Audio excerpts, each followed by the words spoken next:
All right, now, everybody. Quiet, listen to me. We're going to start a show. Now, some of you people have been with me before. You know it's going to be a tough grind, but we're going to have a show.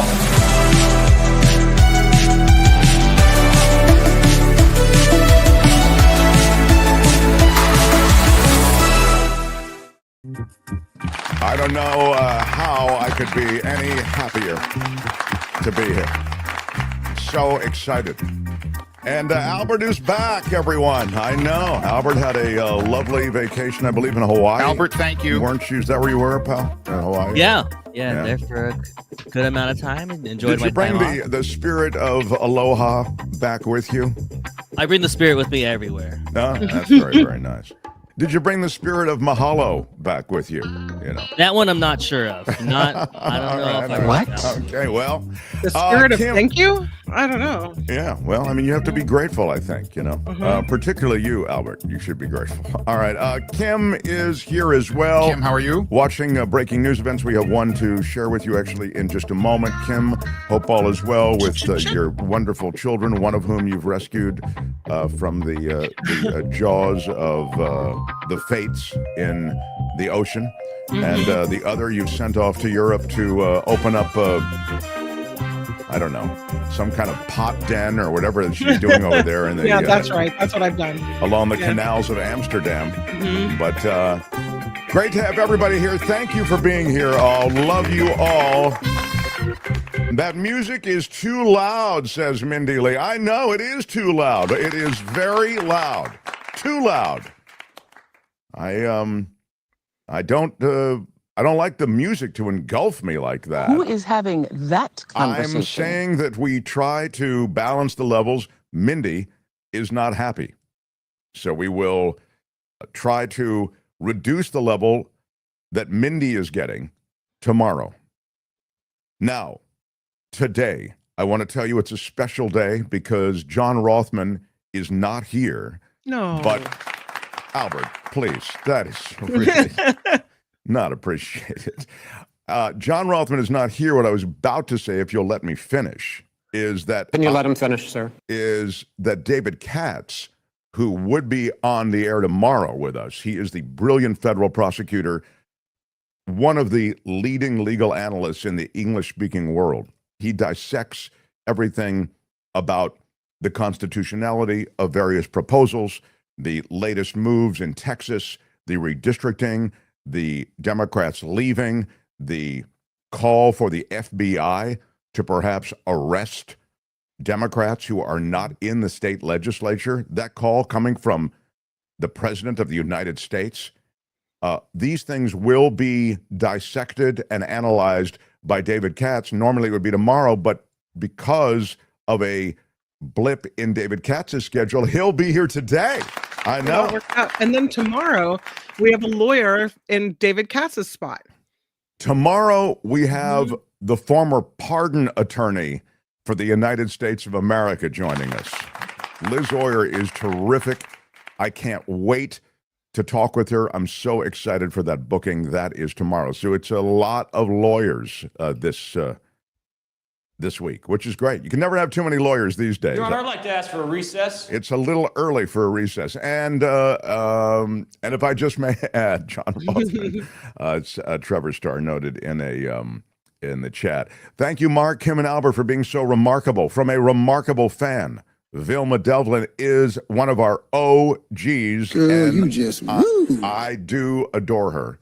And Albert, I don't know if you've noted this because I know you probably don't watch the show when you're not assigned to the show. But there is talk that there's a group growing, a group of enthusiasts, a group of, I'm going to call them zealots, crazy zealots for the show, supporters for the show, but beyond support, they are cranking it up to 11. And they are floating the idea that they be called the Remarkables. You get that Mark is in there. They had floated a couple of other terms, but the Remarkables is... I like that. That's a great cult name. Yeah, I love that. Yes. Yeah, they're cultists. Exactly, Tammy. Thank you. That's right, Albert. They are cultists. So you got to fight cultism with cultism. So maybe this is the cultism that is. Yeah, maybe they don't sip on the juice. They sip on the Coachella Valley coffee. That's Oh, I love that plan. Wow. See, now we're writing. Now we're writing, everyone. And speaking of that, I'm having my Coachella Valley coffee, and I've already had a cup and a half. I feel great. And you can feel great too. It's the best coffee on earth, CoachellaValleyCoffee.com. Check their coffee, check their tea, check their spices. It's a boutique roastery. Everything is hand procured. It is curated and hand roasted as well. Definitely use our discount code if you go there, Mark T at checkout for 10% off on anything on the site, CoachellaValleyCoffee.com. Richard Delamater says, I'm laying 3-1 odds. Mark can't name a Grateful Dead song. Oh. You're really laying 3-1? He is. Oh. No, Touch of Gray, I think, is one of them, isn't it? So there you go. I'll take my money and donate it to the show. The amount of body bags RFK Jr. is getting ready to fill would make fellow homicidal clown Pennywise, star of Stephen King's It, jealous. Hashtag scary clown. Wow, Luis went a long way for that reference, but I give you credit. And so bravo. Yeah, this is, I mean, all kidding aside, what's happening at NIH, CDC, and what's happening with the vaccine program, the total gutting of the $500 million worth of research around mRNA. It's, I would say, gross, disgusting, anti-science, and serves up just a big, beautiful favor to the anti-vax community and to the conspiracy theory community. I mean, even if you wanted to accommodate the skepticism associated with vaccines, you do it by paralleling a lot of the research with other research. You don't do it this way. And so on the very terms that you've laid out that are so unfair, the way the community has developed vaccines and in your judgment forced them on us, you're doing the same thing, but the other way. So there's no balance here, RFK Jr. There's no balance here, anti-vaxxers. Now, you know, my view on the vaccine was always, if you don't want to take it, you shouldn't have to take it. I didn't like the fact that it was foisted upon us in so many different ways. But I also feel as though the assessment as to what the vaccine could do and the effect the vaccine was having, and even the landscape of COVID-19, that is to say, its effects on a human population, the contagion itself, I mean, that was always being revised and had to be, because the science behind it reflected a mutation that was going on with the actual virus. So again, they're throwing all the science out. There is more crap in this administration. I mean, wall-to-wall BS, made-up facts than I could even conceive of existing at the federal level. It's extraordinary to me. Everything from what they're doing at the EPA, poisons into the environment, to water, soil, air, to what they're doing at NIH with public health and the CDC, and populating it with not only vaccine skeptics, these are conspiracy theorists. Yeah. So this is an administration that is populated by loyalists. It is bankrupt of any real knowledge on any number of subjects, from science to the environment. They are agenda-driven. They want to unwind everything. And, of course, they want to privatize everything. They want to open up the world of government and government agencies to the private industry. And they've done it, Postal Service, Social Security, you name it. In every case, the weather. I know you're NOAA. They've rolled that back, and then they've rolled it back again.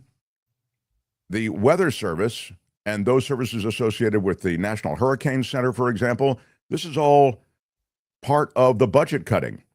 And their feeling is, great, if you want weather information, there are private industry groups that can get you that information, AccuWeather, etc. It's all of a kind. We talk about it all the time. So, isn't it interesting that they seem to be against science and advancements and want to roll us back into some other time frame, but yet they're for AI and crypto. So it doesn't really match up. I mean, if you're against technology and science, you would think we would, but anything that makes them money, those are the things that are okay. That's exactly right. I mean, Mhm. Kim is exactly right about that. I mean, there are just too many big money players to ignore these things. In fact, I've got word I hadn't planned to start this way, just to put a rounding off on the RFK Jr. thing we were talking about. They're terminating 22 contracts that are focused on mRNA vaccine technology. So they're going to wind down mRNA technology across the board. It's not just the 22 contracts, but that's the 22 contracts that they're leading with. They'll be winding down any additional federal investments in mRNA technology. And RFK Jr. announced that proudly yesterday. So a lot of scientists, infectious disease experts are denouncing it, of course. And these are the broad cuts that we're seeing across the board at HHS. And again, I'd suggest that the public health threat is massive, and this guy is a train wreck. RFK Jr. is a train wreck. And there are those in the medical community who are saying it's not just about vaccines.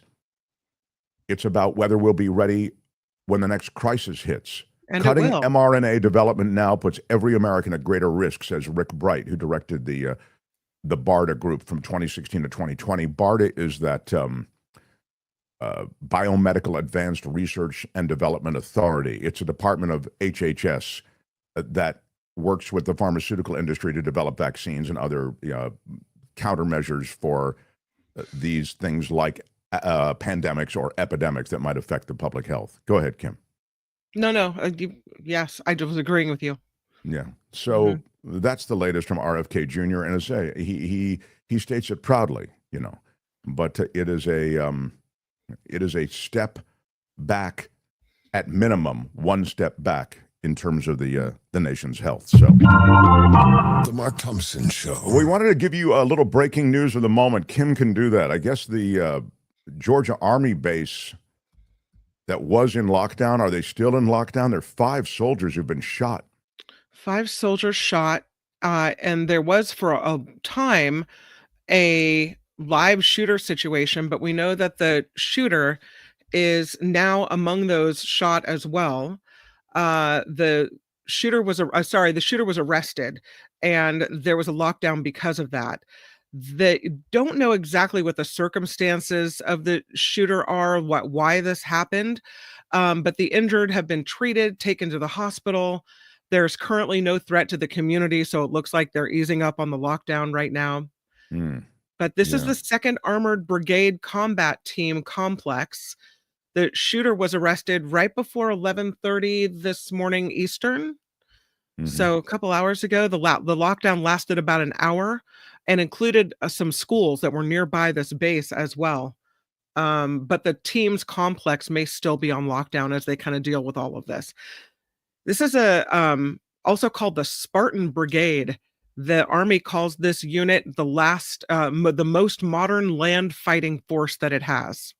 So it's huge. This complex is huge.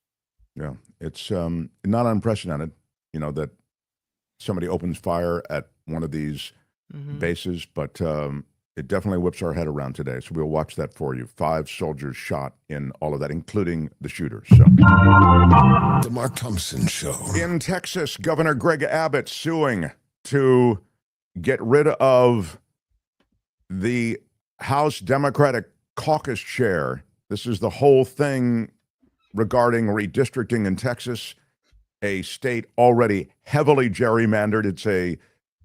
You could say that Texas is a purplish state increasingly. They view it as a red state. And I get why. Historically, it's been a red state. But it's very intensely gerrymandered. The districts are drawn very severely in favor of the GOP. But Donald Trump put up the bat beam and said, I want 5 more seats to cover my ass in the House of Representatives. It's too thin a margin. Get them for me and get them in Texas. And Governor Abbott has been noted by Democrats who serve in Texas in the Texas legislature, responded. And so now, in a in an emergency petition filed yesterday with the Texas Supreme Court, Governor Greg Abbott is wanting to remove Representative Jean Wu from the entire democratic process. And again, Wu is leading these Democrats away from the Texas legislature so that there's no way they have a quorum to vote on the new redistricting maps. Or anything else. Or anything else, exactly. So again, this was an emergency session, not called emergency, I call it a special session called by the governor to redistrict. But Wu is the Texas House Democratic Caucus chair, and Abbott is saying he's violating the state constitution because he's abandoning his office by definition because he's not in the legislature. By the way, the Republicans have done the same thing in the Texas legislature, as you're aware. So this is part of what's being played out in Texas. But I don't understand, and maybe we can ask David Katz this, our former federal prosecutor, when he comes on, is can the governor of Texas call for the arrest of and or remove an elected official from their seat? The people chose this. Right. You could argue that this man is doing the job of his constituents by holding up a hijacking of the midterms from happening. So I don't know how the people of Texas elected this man. Who is anyone to say that he's not doing his job? I see exactly what you're saying. We will ask David. This is a clearly legal question, and it's fraught with issues involving the state constitution in Texas and also the Constitution of the United States. And the reason I say the Constitution of the United States is the latest is that Donald Trump is now calling for the FBI to be involved in perhaps arresting those Democrats who have left Texas. Those who, in other words, voting Democrats within the state legislature.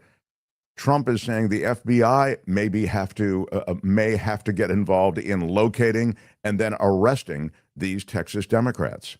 I mean, it's sort of a chilling notion. This is a high stakes game, of course, but you've got U.S. senators like John Cornyn, senator from Texas, asking the FBI to help Texas law enforcement in locating and arresting Democrats who left the state.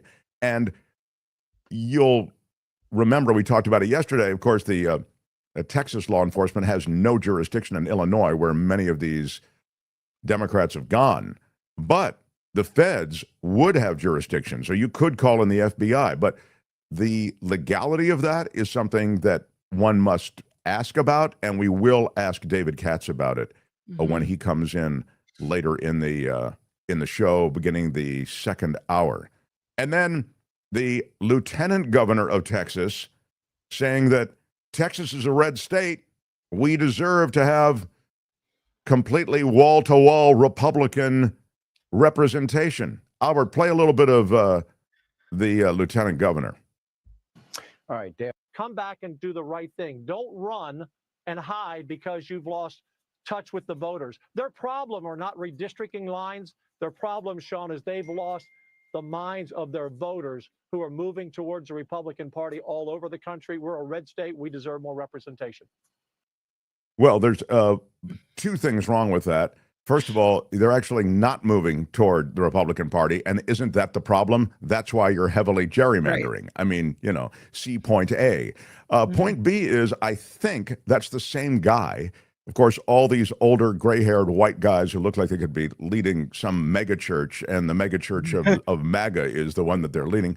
They all look alike to me, but I think he's the same guy who, during COVID, went on Sean Hannity and across Fox News saying, because the economy was taking such a hit from COVID, he was saying, I think we should let COVID burn through the population, and we should end whatever lockdowns and whatever modifications we've made to the culture in America during this pandemic. And we should allow this contagion to go through the human population, even though it will disproportionately affect seniors. He said something like, Hey, I'm 70 years old and I've had a great life. And if I have to sacrifice my life now for the economy of America, I don't mind. And I think I'm speaking. And there it is. There it is. Yeah. His name is Dan Patrick, and he's currently, when he said this, he was 69.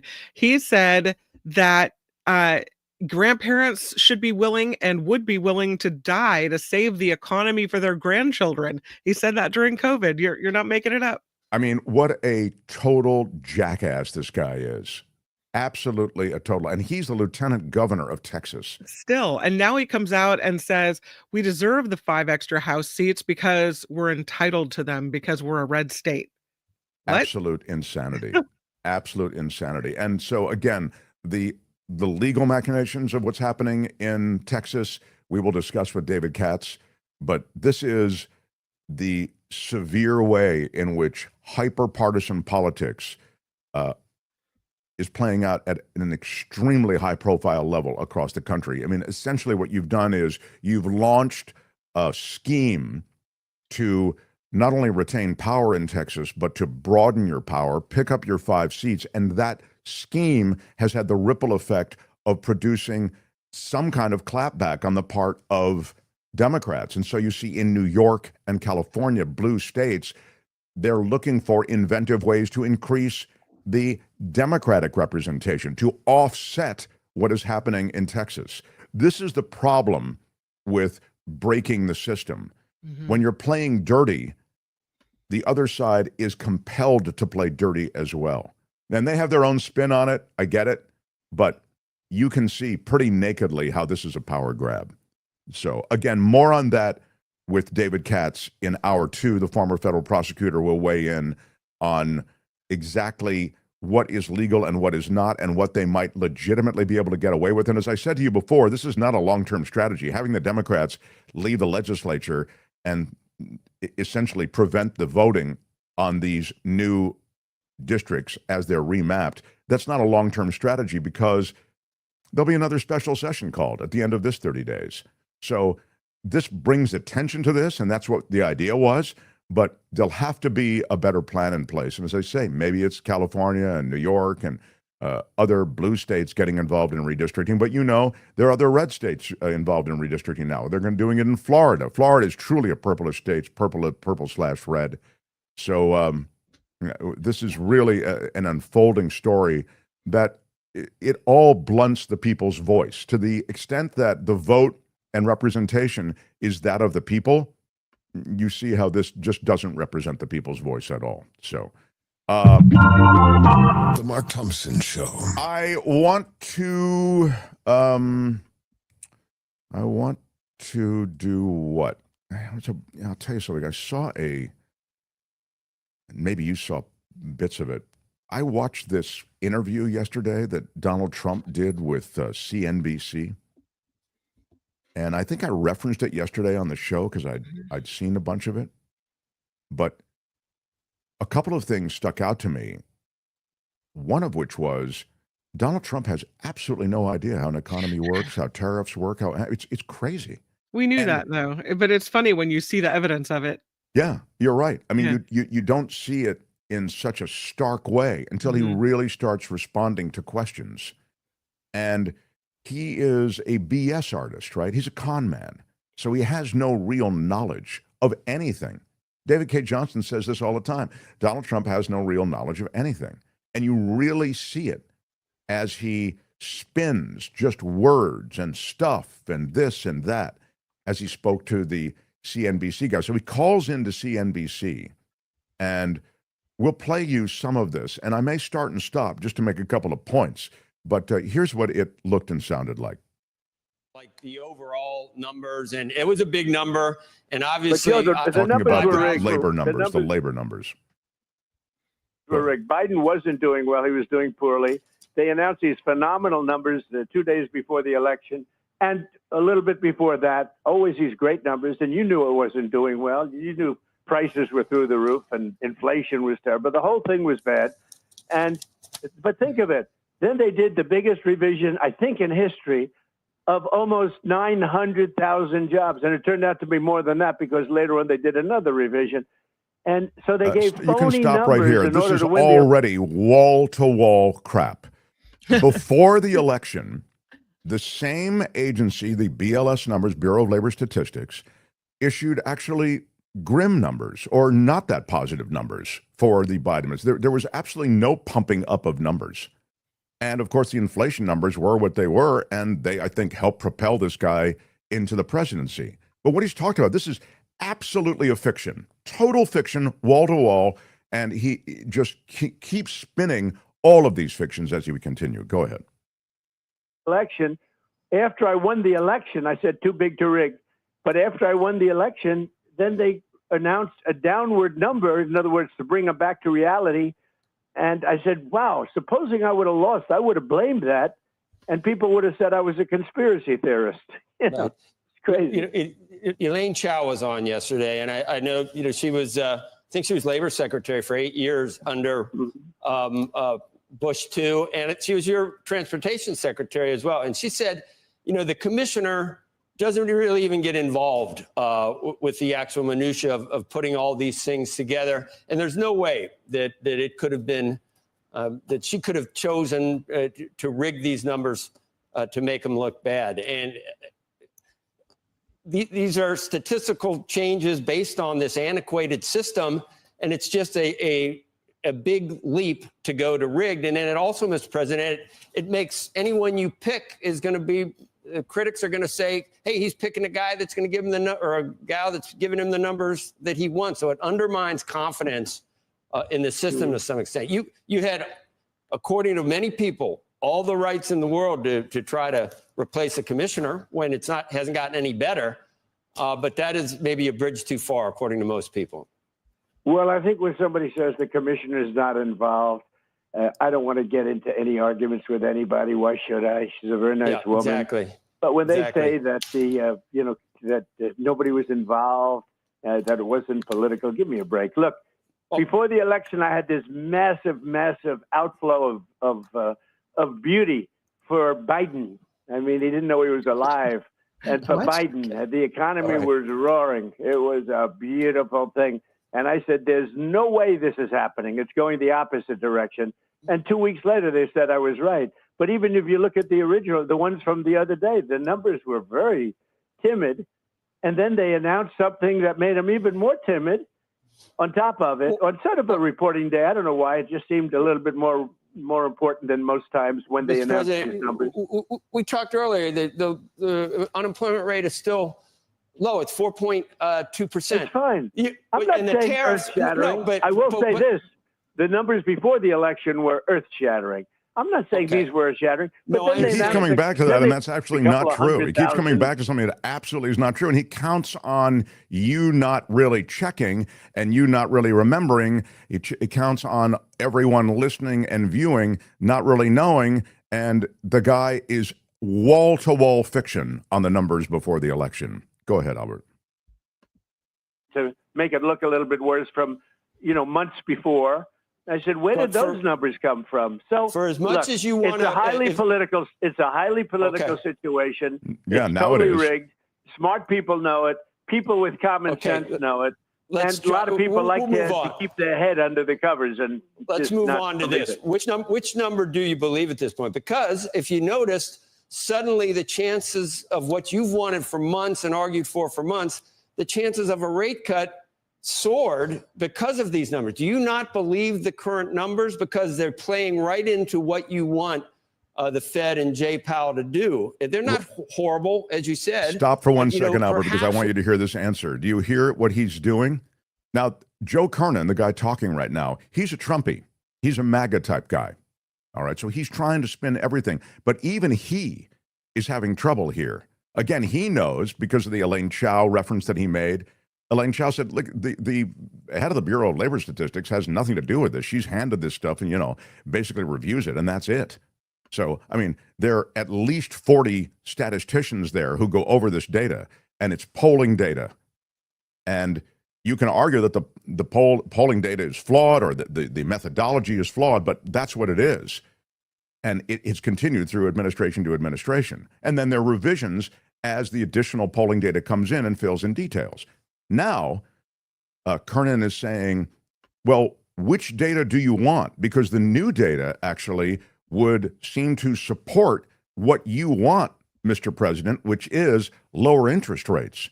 But you're throwing all out the new data. And yet you feel like the old data is what you want? That wouldn't support an interest rate cut. I mean, is everything rigged? You get the absurdity of the entire thing.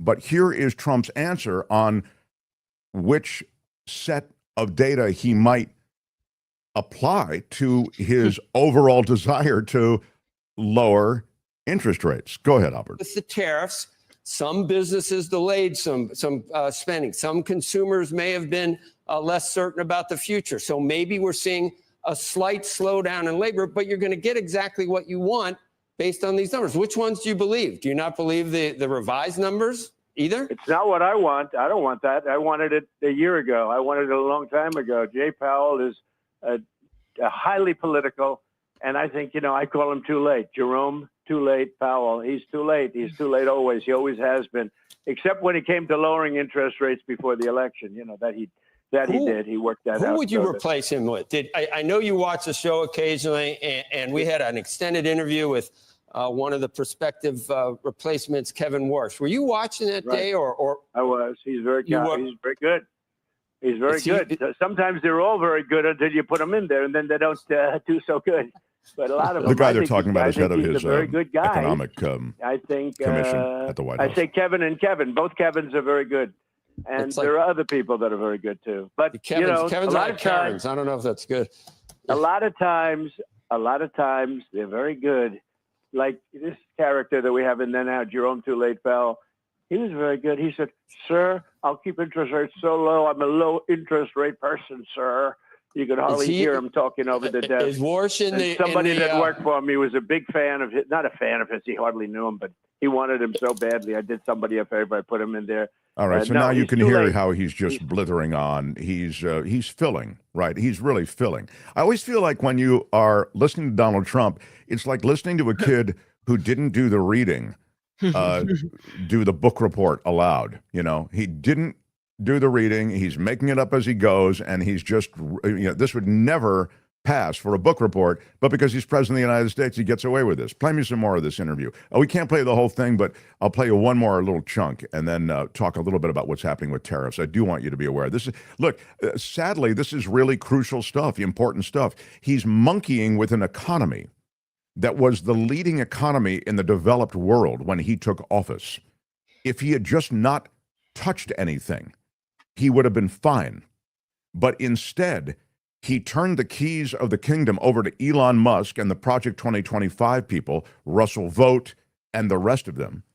And he has dismantled government. And now he is screwing with the American economy and swinging every lever and pushing every joystick that he can.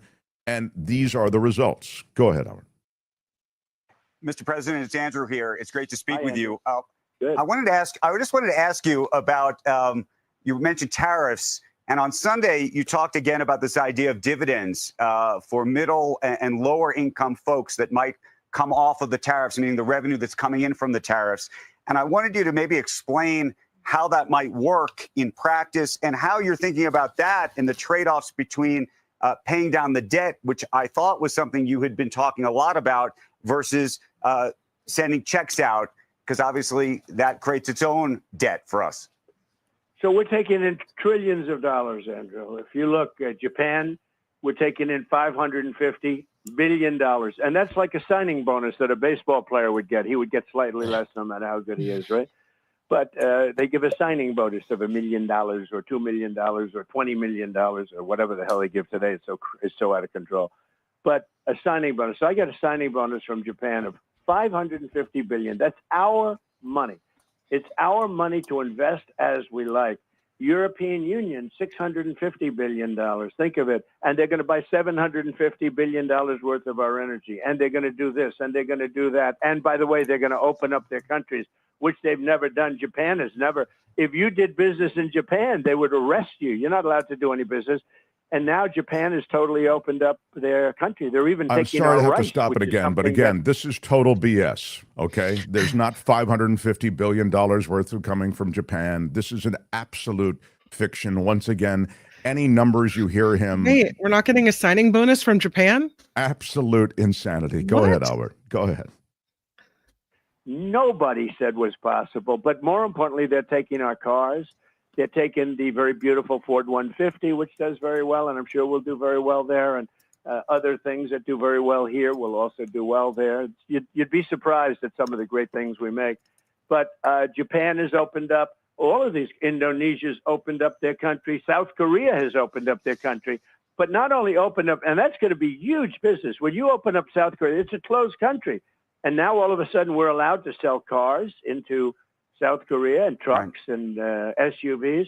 I mean, we're really opening it up. Vietnam is opening up their country. You know, these are all closed countries. But the EU was closed. I don't know what that they means. Take our I really don't know what that means. I mean, there was free trade and a trade back and forth with both the countries you mentioned. We mentioned Vietnam and South Korea. I don't know what's happening here. This guy he's a loon, man. He doesn't know what he's talking about. And it's just so nakedly clear the more he says. And he's most comfortable. His happy place is Democrats didn't know what they're doing. Biden was infirm. Hillary Clinton, Barack Obama, the Democrats, everything's political. Because for Trump, everything is political. But when it comes to actually having to administer to the economy, he fires all the people of any competence. The only people who remain are devoted loyalists. So you have reinforced a kind of incompetence that if it's not actually reflected by the person's decision-making process, that is to say, they know better, but they have to make this decision, they have to make it to please the king. Otherwise, it'll be their head on a plate. This is an insane administration that has its feet both firmly on political territory, and to listen to this man speak is to hear the insanity word for word just come out as utter fictions.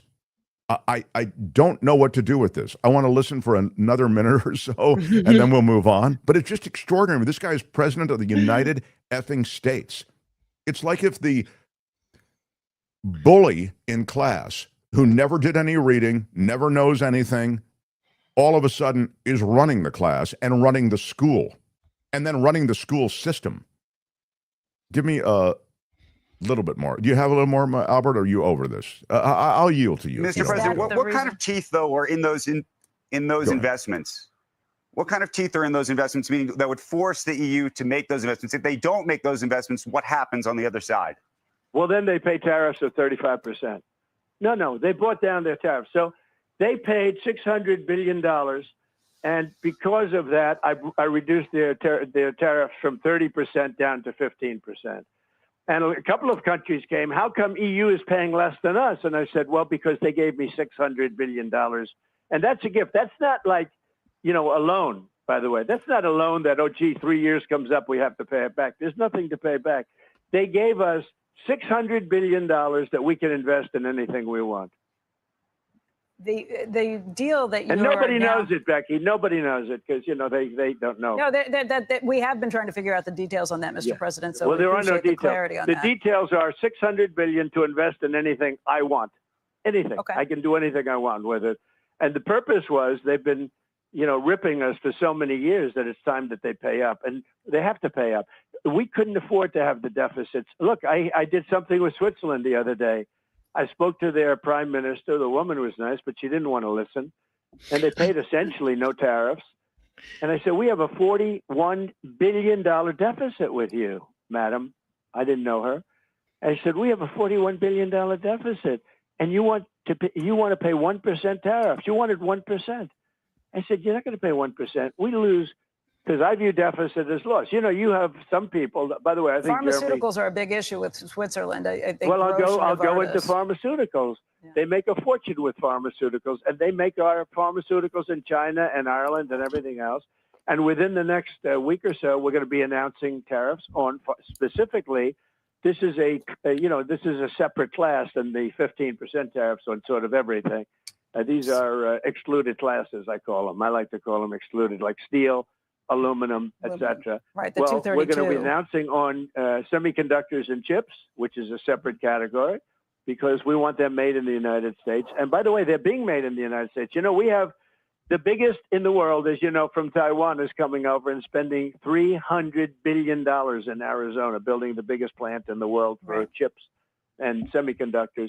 But on pharmaceuticals, we'll be putting a initially small tariff on pharmaceuticals, but in 1 year, President 1.5 years maximum, it's going to go to 150%, and then it's going to go to 250%, because we want pharmaceuticals made in our country. This is And that's not the absolutely, CHIPS I'm Act sorry, like and I've Biden got to did, just 'cause he stop didn't know it, because this is A, absurd, B, it's a kind of, it's like a self-own. Like, why would you want to put a 250% or 150% tariff on pharmaceuticals? What does that mean will happen with those who are buying drugs in America? I mean, pharmaceutical drugs needed for cancer treatment, needed for arthritis treatment, needed for whatever. It means that you're going to be paying that tariff 250%, 2.5 times more than the cost of the medication now. And the medication is already more expensive than any other medication you can get in the world. That is to say, go anywhere else in the world and it's cheaper. Americans pay more for pharmaceuticals than any other country on earth. If you really wanted to be the populist president that you say you want to be, you would do something about that, not in the way that you're doing it by saying, well, I want to onshore the production of pharmaceuticals. So in the interim, while we're working on that onshoring, I'm going to tariff pharmaceuticals coming from Switzerland 150% to 250%. It's absurd. It's as though he only understands the word tariffs, which is taxes, import taxes. He only understands that. He doesn't understand incentivizing the production of pharmaceuticals in this country. Much of the production associated with so many of things, steel included, is automated. It's now been offshored. This ship has sailed. Now what you're doing, I'll just pivot to steel for a second, is you're taking steel manufacturing, and it's a fraction of what it used to be. But in Trump's mind, because he's still in 1955, steel production in America is this robust world of, economic potential. Now, go to a steel mill. Tell me how many people are still working there. It's been automated to hell. It's robots working in these steel plants. But even if they had the people that they had, and granted, there are still people involved in the process, that is a slim fraction of the number of people who you are allowing to benefit from the industries that work with imported steel. Think about it. The construction industry, the auto industry. These are industries that employ huge numbers of people, dwarfing the number of people that are employed at these steel plants. Donald Trump doesn't get it, and he surrounded himself with people who are yes men, generically, and women. Tulsi Gabbard is she is the yes woman parade leader. Yes, sir, look what I found on Hillary Clinton, sir. Oh my God, look, Iran, I was wrong. I said they weren't close to a nuclear weapon, but it turns out they were just hours away from developing a nuclear weapon, sir. You're so great. She can't wait to join the cult. The new cult is Trump. So Trump is asleep at the switch, clueless, and in an extended conversation with people who, again, these are people on his team at CNBC. They're Trumpies, a lot of them. Joe Kernan is MAGA man, and he's trying to get the president to say something that is in some way credible, and he can't, because Trump doesn't know anything. So it's all about, I can spend that money any way I want. And by the way, when he says I'm putting a $600 billion tariff on the EU, You can say that you don't put a tariff and then do the numbers on what's coming out of the EU and come up with 600 billion. No way. You're finding industries in the EU that they just won't do business with the United States. You don't know what that number is. We may never see that money. I mean, he's inventing this. He is spinning this total fiction, and I feel as though too many Americans just don't get it. So that I wanted to share a little bit of, but man, it's a here is something. This is from a European publication. The European Commission, he talks about, is unable to design and implement investments on behalf of the private sector. The 600 billion that is mentioned and described by the European Commission is an indication based on executives' contacts with industry. So it's a very squishy number to begin with. And the Europeans are just trying to tell Trump something to get Trump off their back. It's utter lunacy. Utter lunacy. I have a bit of a breaking news story, and that is a bomb threat at a hotel in Chicago where many of the Democrats who fled Texas to avoid this vote on redistricting are staying. One of the Texas state representatives, his name is John Busey III, posted online, "This is what happens when Republican state leaders publicly call for us to be hunted down." And he wrote, "Texas Democrats will not be intimidated." They had to evacuate the hotel, and it looks like everything is okay, but someone figured out where they were staying and called in a bomb threat at the Chicago hotel. And this is sadly in our future. I think this stochastic terrorism, the one-off terrorism, the lone wolf terrorism, animated by rhetoric on the part of leaders, and no one animates this kind of thing like the President of the United States. It's sad, but it's just true. All right, that's the latest on the Trump interview and also on the breaking news. We will follow that, also the Texas redistricting, and we're going to ask David Katz about all of that, the legal side, when we continue in the second hour. I'll also mention that a couple of people emailed us questions for David Katz, and we'll ask those questions to David Katz as well. If you ever have a question for David K. Johnston, for David Katz, for any of our regulars, for Belinda Weymouth, whomever, you can reach us at themarkthompsonshow@gmail.com. themarkthompsonshow@gmail.com is our you got to put the in there, themarkthompsonshow@gmail.com, and we will make certain that we can, to the best of our ability, integrate your questions. Mark Robinson, this is for Kim, the true leader of the show. It's a $100 super chat. Wow, I don't know what to say. Thank you so much. Of course, thank you so much. But I'm not going to cry. I'm not going to cry. I'm not going to cry. That's what I wanted to say. I'm not going to cry. I'm not going to cry. I'm cried out. I'm cried out. And Mark Robinson has pushed me to the brink of tears again. This is for Kim, the true leader of the show, he says. Well, thank you. Kim is our true leader. And when you struggle in the surf as it pulls you out to sea, you have to hope that Kim is there on the beach. Stop it. Yeah, to rescue. I'm going to offer to Mark Robinson the rod of equity and mercy. Oh, wow. Yeah, I don't know if that's I big. have That's big time. Where is the equity? Where's the rod? Where is the rod? And where is my and where are those pictures? I also want to know what happened to the pictures I was supposed to see this week. Where did it go? Albert, I blame you for the where's the music? I don't know. I had one Where's second. I'm missing the pomp and circumstance of this whole I know. Nothing. Exactly. Show. Yeah. I know. I have sad music. You want sad music? No. This is a happy event. We can't find our other music. And I am a sucker. We have to play our sad music. I'm bad. So now, I'm sorry. I don't know where my so we got demonetized by playing the Gregorian chant music, remember?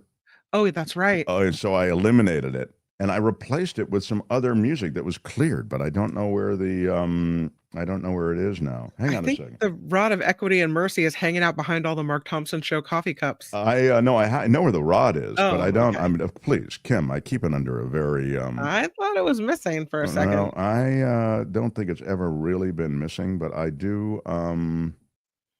Let me just. I don't think I have the. I hope I can spend a little more time on this, though. I know everybody is really. That's right. Mark, do you want people, you want viewers, or are you just going to spend all day on this? Well, I guess I'll tell you this. I'm going to offer this to Mark. Mark Robinson, who just contributed $100 to the show, recognizing Kim's role in the show. But I'm going to also, on Mark's behalf, I'm going to offer it to everyone who is watching right now and who hits the like button. If you hit the like button, you will be included. Smash it with your iron rod. Smash it. It's free. If you could subscribe to the show, again, hit the notification bell. You'll know whenever there's a video. But right now, I need to get into my trance, and I don't have my music, so it's a little hard. Monty Potty.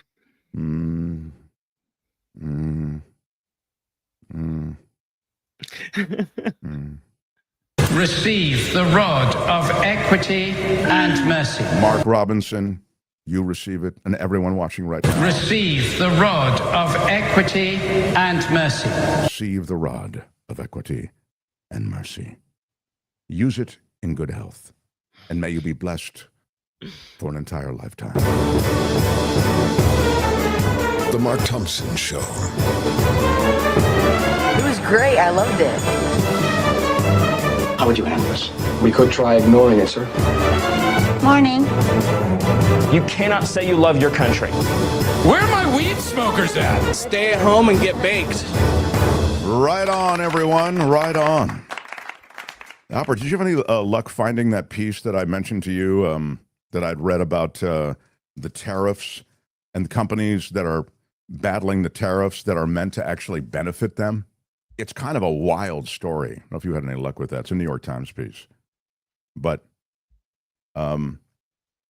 two manufacturing, it's a little sliver of how the tariffs cut the other way. Then we'll get into the Texas redistricting again with David Katz, et cetera. But this is a family business in Washington, and they've been manufacturing speakers. Oh, I'm sorry. It's not in Washington. It's in Minnesota. I don't know why I said Washington. I think it's because the tariffs are coming out of Washington, so they give it that bonnet. Anyway, it's a Minnesota business. They've been manufacturing speakers, speakers for audio systems for 75 years. And even as U.S. competitors shut their factories and relocate to Asia, they manufacture in this country. So this is the very kind of company that Donald Trump celebrates, right? And Trump has begun imposing tariffs on Chinese exports. He began that in 2018 in an effort to help U.S. manufacturers like this guy who runs the speaker company.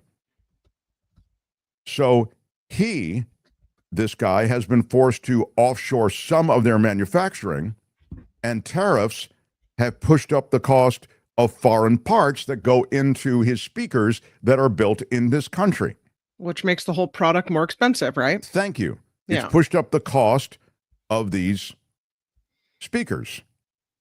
His situation illustrates one of the perils of the president's tariff policy.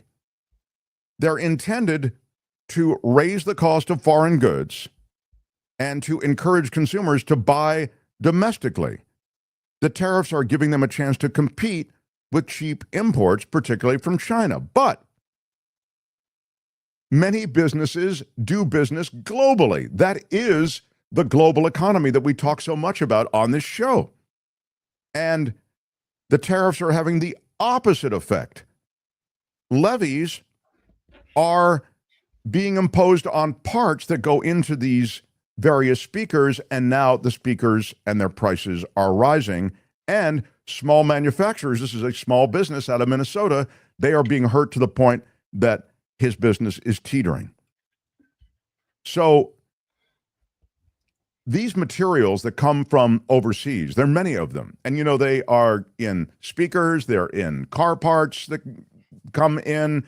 Many of the cars are assembled in Canada, as you know, and then they come into the U.S. There is a real global economy when it comes to this kind of industrial production, and it's reflected directly in these stories, which aren't hidden. I mean, this is stuff that the President of the United States should have access to.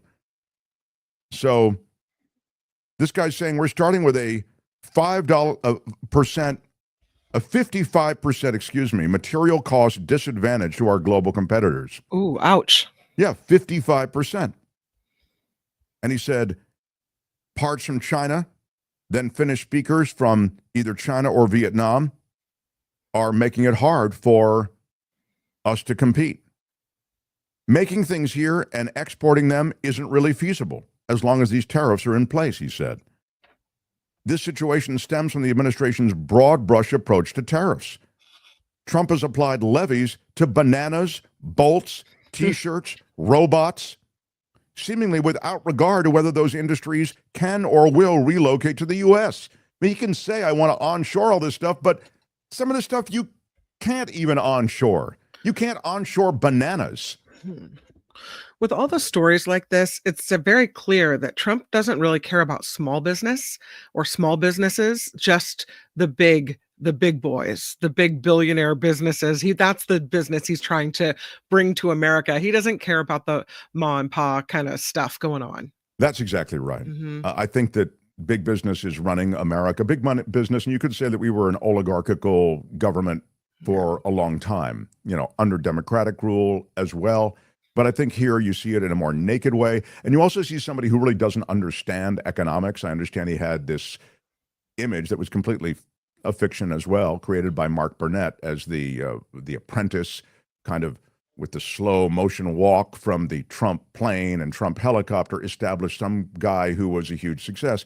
He inherited a bunch of money from his dad, lost it, multiple bankruptcies, went under in the casino industry, viewed in New York widely as a failed businessman. He was just a socialite.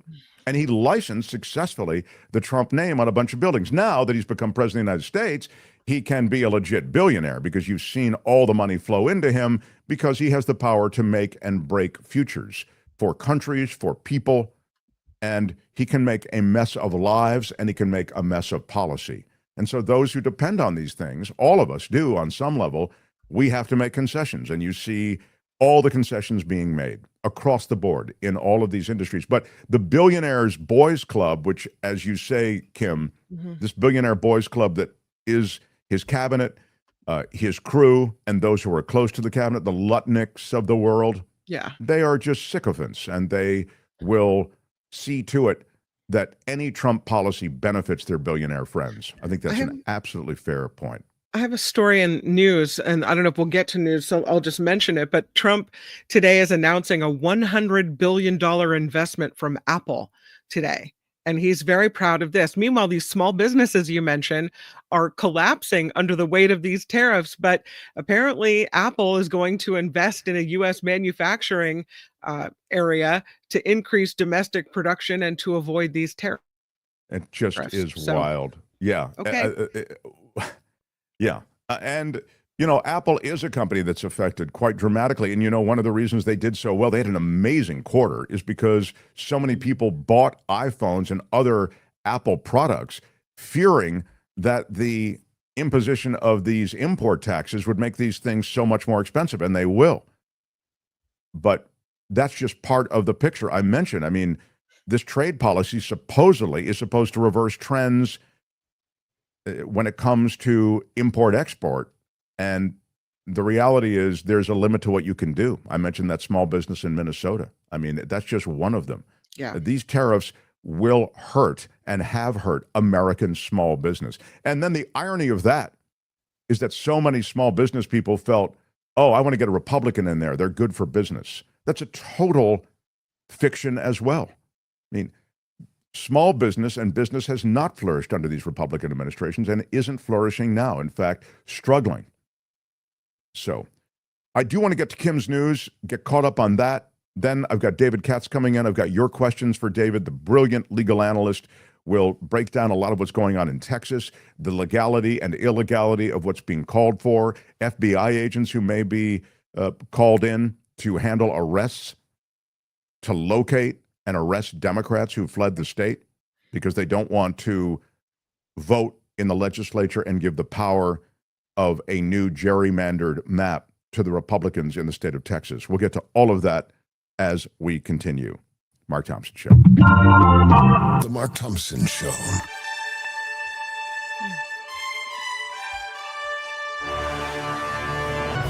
On the Mark Thompson Show, I'm Kim McAllister. This report sponsored by CoachellaValleyCoffee.com. The conditions of the 5 soldiers injured in a shooting at Fort Stewart in Georgia are still not known. No deaths are being reported. The shooter is in custody. Fort Stewart, located about 40 miles southwest of Savannah, Georgia. The White House says President Trump has been briefed on this shooting. Vice President J.D. Vance will convene a dinner with top Trump officials, reportedly, to discuss the release of audio and transcripts with Ghislaine Maxwell. Discussions are expected to focus on the administration's handling of the Epstein case and the need for a unified response. Vance, by the way, denying this report. The DOJ interviewed Maxwell in Florida last month over a period of 2 days. She is serving her 20-year sentence in federal prison for sex trafficking charges in connection to the late sex offender Jeffrey Epstein, but she has been moved now to a prison camp. Just to make the point, and then we'll keep this short because David Katz is waiting, but the reality is what I mentioned yesterday in regard to this. There will be no release of any import when it comes to these Epstein conversations, Epstein-related conversations, Ghislaine Maxwell with Todd Blanche. If they release anything, you'll see statements like, I never saw Donald Trump involved in anything. Donald Trump, I know that Donald Trump didn't know this or blah, blah, blah, blah, didn't know that. Yes, they were friends, but my understanding was that Donald Trump had no appetite for anything that Epstein was. It'll be some version of that and otherwise wildly redacted. And what they might do, depending, is they might try to smear high-profile Democrats because there were high-profile Democrats and Republicans involved in all of this, which is one of the reasons that the Epstein files haven't been released so far. So there's going to be no wholesale release of these Epstein files in any kind of way, and including the latest conversation with Todd Blanche and Ghislaine Maxwell. Governor Greg Abbott wants to oust the so-called Democratic ringleader who fled the state to block a vote on a Republican congressional redistricting plan. Abbott has asked the Texas Supreme Court, the state Supreme Court there, to remove him. Representative Gene Wu defending his actions and accusing Abbott of using the law as a weapon to silence people. More than 50 Democratic lawmakers fled to block that plan. And again, with the breaking news today, many of them fled to Chicago, where their hotel is now under a bomb threat, but everybody's okay. Texas Republican Senator John Cornyn wants to get the FBI involved in arresting Democratic state lawmakers who fled. Cornyn asking the FBI to track them down, and President Trump offering support for that. Well, we'll ask David Katz about that. Yeah. I mean, that's an extraordinary request, given what's going on politically. Relief on the way for millions in the eastern U.S. They've been dealing with poor air quality due to smoke from Canadian wildfires. A wind shift now expected to push the smoke away from the surface, and most of the air quality alerts will start to be lifted tonight. And where is that? This is in the eastern United States, where they've been dealing with inundated by the Canadian wildfire. Got it.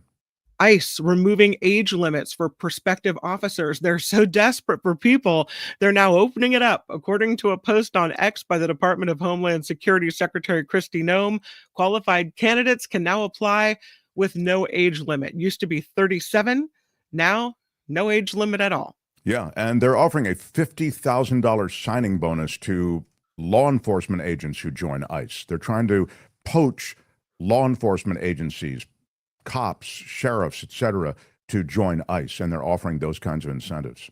Despite a federal court order limiting the scope of immigration enforcement operations in the Los Angeles area, federal agents carried out a raid and made multiple arrests. The operation about 3 blocks away from MacArthur Park at a Home Depot. A total of 16 people taken into custody. And the National Weather Service is looking to hire hundreds of new employees months after they were hit by the Doge cuts. The National Weather Service plans to bring on 450 meteorologists, radar techs, and hydrologists. The number reportedly includes more than 100 new positions. Come on. It's what they needed to do. They're trying to, right the ship, which they've already capsized, but it's just sad. You desperately need these forecasters, no question about it. But wow, we've lost so much. Well, we fired them, and then now we have to hire them. Why did we fire them in the first place? And there's no security. I mean, now when you look at this rehiring, it's like there's just absolutely no security. You realize on a whim you could be fired again. They were fired without cause. Transportation Secretary and interim NASA Administrator Sean Duffy is outlining the space agency's accelerated plan to build a nuclear reactor on the moon. I'm not kidding. According to Duffy, the agency has spent millions on studies, but will now plan to move beyond studying and will be given direction to go. The fast track plan, part of the administration's attention to human spaceflight, it appears to be Duffy's first major directive since being selected to lead NASA on an interim basis. On an interim basis, this is your interim head is saying we're going to institute a bold new plan to build a nuclear reactor on the moon. What could go wrong? This is exactly what I was talking about at the beginning of the show. They have utter incompetence in charge of this country, but they're utter loyalists. Yes, sir, I've got it. That's my new idea, sir, is a nuclear reactor on the moon. These are people who are creating an environment where you could have solar energy here, but they have made it so tough with taxes and all the ways in which they're discouraging solar energy here to exist, but somehow they're going to begin, and they spent millions, is what you're saying, on the research? BS. You spent millions on the research, and they told you that a nuclear reactor on the moon made sense? Who are the people who are taking the millions of dollars in research money? Unbelievable. Absolutely unbelievable. I know we have David Katz waiting, so I'll wrap this up. Why are you yelling? A little quickie on the way out. Stanford University having to cut hundreds of jobs. The school says President Trump is to blame. And lastly, a stunt biker brought the Sturgis crowd to its feet by doing something even Evel Knievel never did. This last weekend, rockstar energy athlete Colby Raha set a new world record for the longest motorcycle jump. It was 205 feet right in the middle of the packed Thunderdome. Wow. Yeah. This report is sponsored by CoachellaValleyCoffee.com. The best coffee, the best tea. Try the Lion's Mane's products. The Lion's Mane Clarity coffee and the turmeric chai tea, also with Lion's Mane. Really amazing. I'm getting into it. I'm kind of hooked also. Yeah. I know. I'm feeling smarter and more clear-headed already. Please use our code. It is MarkT, no spaces at checkout. It gets you 10% off. I'm Kim McAllister, and this be The Mark Thompson Show. The Mark Thompson Show. Hour 2 is already underway, and this guy is such a gift to us. He is, I think, the leading voice in the English-speaking world when it comes to breaking down the law. David Katz is a remarkable guy when it comes to complex legal issues being explained to those of us who are lay people. You can find him, this former federal prosecutor, explaining complex legal issues on London radio, London television, on Fox News Channel, on News Nation. I think he has they use him in this kind of debate format that they run on the weekend on News Nation, and of course across television stations here in America and New Zealand, Australia. He is wonderful to join us every week, the great David Katz, everyone. And Mark, what a gracious introduction. Thank you. Yeah, well, we're so grateful for you being here. Tell me about the legality associated with what's happening in Texas. They're certainly able to redistrict again in a heavily gerrymandered state like Texas. But the legal question I have for you is about the Democrats leaving to avoid a quorum existing so that they can vote in these new redistricted maps, which are even more severely drawn, and give the GOP the 5 seats that Trump wants.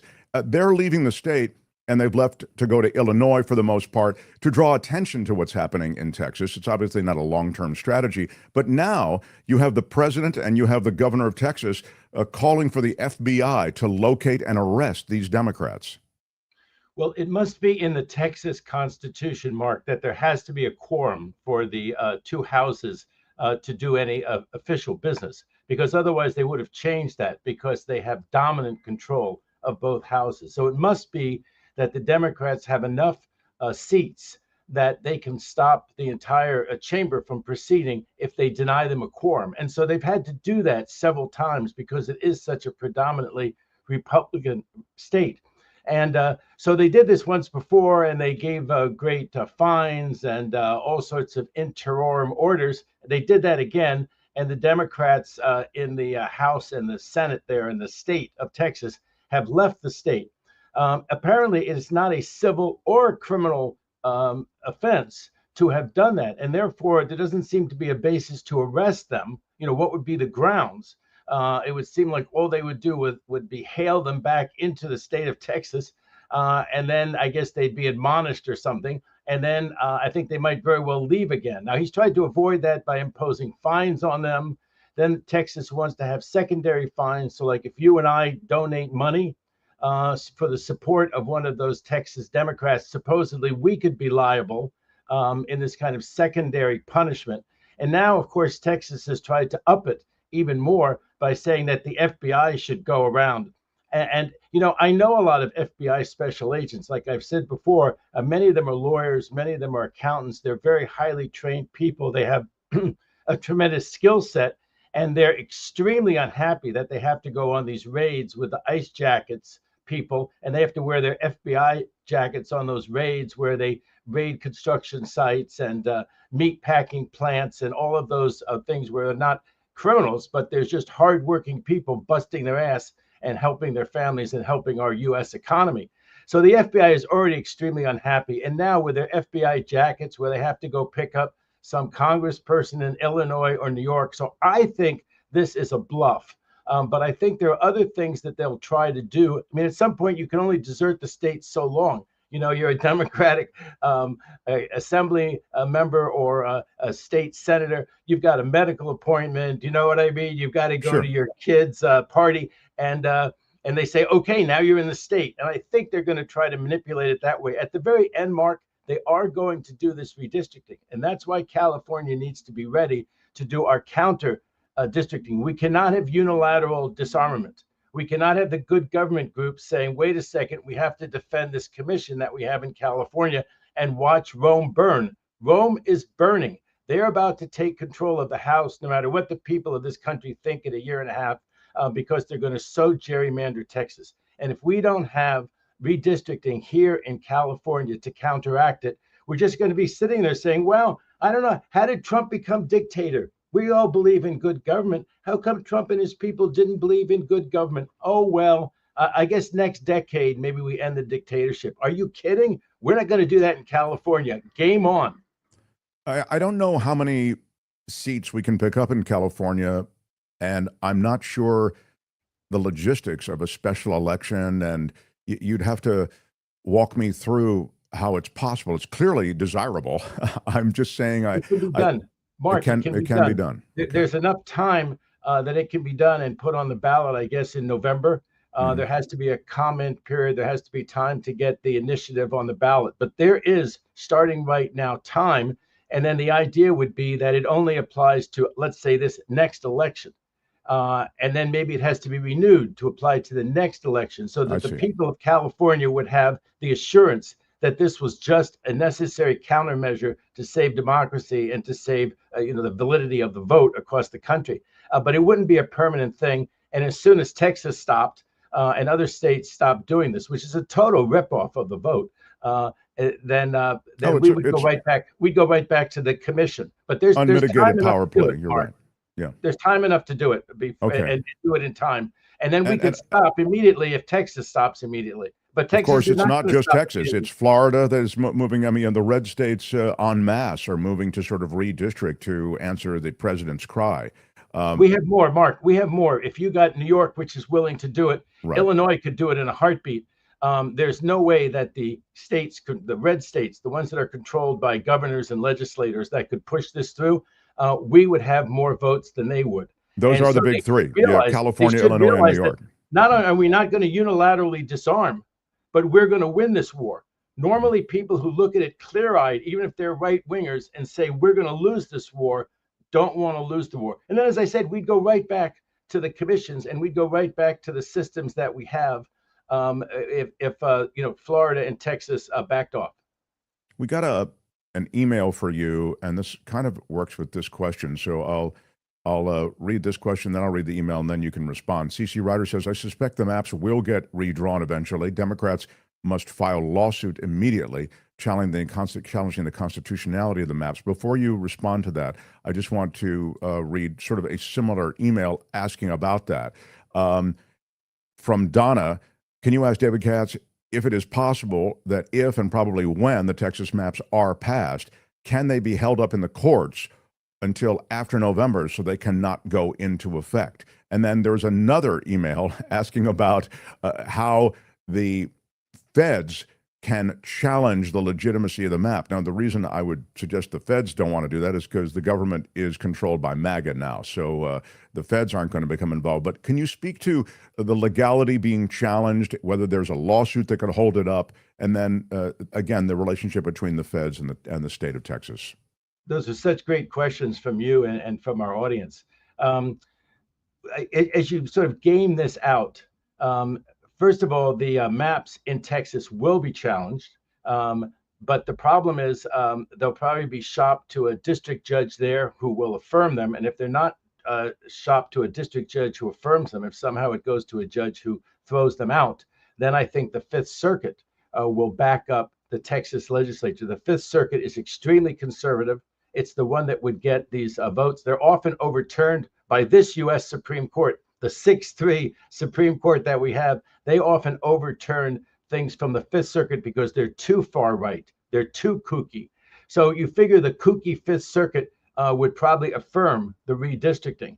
There's a certain risk that because the Ninth Circuit is more balanced, that's the one that would hear California's redistricting. There's a possibility that California's Ninth Circuit, the Ninth Circuit sitting out here, the Federal Circuit Court, would delay the redistricting in California from going into effect. You can imagine the U.S. Supreme Court, which has shown a proclivity to do this before, would go very slow on orders that they don't like and go very fast on orders that they want to reverse. So you can have a situation where the Fifth Circuit down there, fairly predictably, would affirm the redistricting and the addition of 5 seats in Texas, and yet the Ninth Circuit, 2-1, something like that, would delay ours going into effect. But that's why Illinois and New York would do it. And the Seventh Circuit, I think, and the circuit in New York would pretty reliably back up the redistricting. As I say, if you game it all out and you're the right wingers in Texas, they really ought to cease and desist from this. But the problem is they have Trump twisting their arm. Trump is willing to play out this whole game because as things go right now, he has to lose the House. The economy's going down so much. He's so unpopular. Democrats are so energized to go out in the midterm. He will lose the House in the midterms, and he's desperate to do something, and this is what he's doing. Oh, So, your other questions. The question was about holding it up until after the election. Could the legal challenges just delay the new districts until after the election? They're challenging them, but I have no confidence in the Fifth Circuit, which if the district judge, no matter how the district judge rules, the Fifth Circuit, which covers all of Texas and Louisiana, I believe will do whatever the Texas legislature wants to do. So I think that there's very little chance of winning against the redistricting in time to stop it before the midterm elections coming in a year and a half. And as I was saying, there's some chance because they'll challenge it from the right out here. If if we add, let's say, 7 seats in California, that referendum wins, of course, there'll be huge challenges. There are huge challenges to all of these things right now. What's interesting, and we had kind of an obscure case last term that, we had so much to pay attention to from the U.S. Supreme Court. I think we did touch on it in one of our shows, but they issued a very important decision, the U.S. Supreme Court did, regarding redistricting. And, this gerrymandering has been around forever. It's some Massachusetts politician in like 1810 that came up with this brilliant idea. I think that was Mr. Jerry or Governor Jerry, and he made the districts look like a salamander, hence Jerry, the politician, and mander, gerrymandering. And if you look at the map, it does look like a salamander. And people may not sort of understand what is the point of this. It's so technical. Why do they do these things? But let me just explain this, really quickly in the North Dakota example that went to the Supreme Court just very recently. So there's an Indian tribe, a Native American tribe. And if they could vote in the local assembly in a sort of rational districts, the ones that actually exist in geography, Mark, the ones that you just kind of chop the state up this way and everybody votes, and the corner, there's 100,000 people there, so they vote. There's 100,000 people next door and they vote. There would be 3 Native American seats because they'd be about 55 or 60% in all 3 of those districts. If you figure it out, if you put all of the Native Americans in a salamander thing where the tribe lives, right, then you have a 95% Native American district, which of course is going to elect somebody who's of the liking of the Native Americans. But what's going to happen in the other districts? They're going to lose every single other district. So they had lost 2 out of the 3. And in the case, they won 3 out of 3. They won 3 out of 3 without the gerrymander, because then you had a 60-40 Native American, a 60-40 Native American, a 60-40 Native American, and they won all 3. That case went to the 8th Circuit, which is the one that's there where the Dakotas are. It went up to the Supreme Court. And the 8th Circuit is so conservative. They're like the 5th Circuit. They said, you Native Americans don't even have the right to sue. There's no private right of action, and so you don't even have a right to sue. You've got to sit there and twiddle your thumbs, you Native Americans. And if your right-wing Republican Attorney General doesn't take action on your behalf, you're stuck. That's what the 8th Circuit said. The U.S. Supreme Court, bless their souls, stayed that. They said no. They let that go into effect. They let there be a map which gave the Native Americans their 3 votes in that situation. So we're going to see what the U.S. Supreme Court does this term with a case from Louisiana, Mark, which takes on this redistricting head on, not for a stay, not the shadow docket, but here's the merits of it. And people may be sort of surprised, but the U.S. Supreme Court has said previously that there is no right in the Constitution to fight a gerrymander. This is up to the states. The states can gerrymander. They can cherry pick as much as they want to, with the sole exception they cannot do it on the basis of race or one of those prohibited factors like that. And what Louisiana said was, guess what? You know why we made just 1 black majority district down in Louisiana and 5 that white people end up winning, that Republicans end up winning? It's not about race. It's about politics. We want there to be 5 Republicans and 1 Democrat. It's not about race. It's about 5 Republicans and 1 Democrat in a state which is about 35% Democratic. So it should have 2 Democratic seats in Congress. And the question is there going to be this second Democratic seat or not? That's batted around in the courts. That's the one going up to the U.S. Supreme Court. But what I'm trying to say at the end of the day is that the redistricting, we have to meet fire with fire, because don't wait for the U.S. Supreme Court to throw out what Texas is about to do. It will not, in my opinion. We got to fight fire with fire. I'm seeing the constitutionality of gerrymandering. It's constitutional, gerrymandering. There's no question it's constitutional. But the legal question, they say there's nothing in the Constitution which prohibits it. Right. So there's nothing. It's constitutional. The question becomes then, it's a legal matter of fair representation in the justice's judgment. Not really, because Chief Justice Roberts, Mark, said, actually this seems pretty unfair, but it's not unconstitutional. Right. But it does seem pretty unfair. But, we're not here to correct every unfairness in the world. Of course, it seems like what it's some Republican cause that's near and dear to their heart. They seem to be running around correcting what they consider unfairnesses, and when it's just unfairness that people of common sense think is unfair, they suddenly say, well, where's your specific constitutional right? But to the point, they'll say, hey, it's constitutional. And, they'll say it's a political question, Mark. They'll say it's a political question. They've got to hammer it out in each state legislature, each state electorate. And California has a way to do it. You got to say one thing for the U.S. Supreme Court. There is a way for the blue states to counteract it. This is not a situation where we're totally powerless, where some situations you're really just totally powerless. This environmental thing, Mark, you just throw your hands up in the air. What are we supposed to do about this? The environment affects the whole planet, affects the whole country. What the hell is California by itself going to do? But here's something where California by itself can do something. Just to round it off, because this is about voting and representation, et cetera, and it was asked in the email, I believe, about the feds coming in and challenging the redistricting, and I was just making the point, well, the feds are MAGA now. They're not going to challenge a map that is redistricted in their favor in Texas. But the feds have come in many instances to affect voting rights and to historically right wrongs in the states, haven't they? The new Trump Civil Rights Division, Mark, it's breathtaking because since Lyndon B. Johnson, even the Republicans have basically said the civil rights laws are to protect, people of color, the minorities, this sort of thing. And they do less of it, of course, under Bush and Reagan than they do under the Democrats. But this was always us. This was the direction of civil rights. Well, now they're going to try to protect people of color. It's just the white color.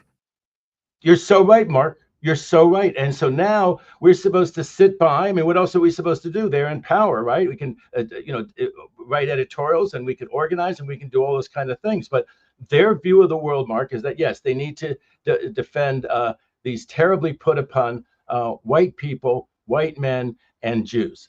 And it's just extraordinary. And I shudder. They talk about anti-Semitism, but I shudder to think of the anti-Semitic backlash. I hope it never comes. I hope it never comes. But, there's a whole lot of people of the Jewish faith here that don't like the way this administration's going. They don't like the way things are going in Gaza. They don't like the settlements.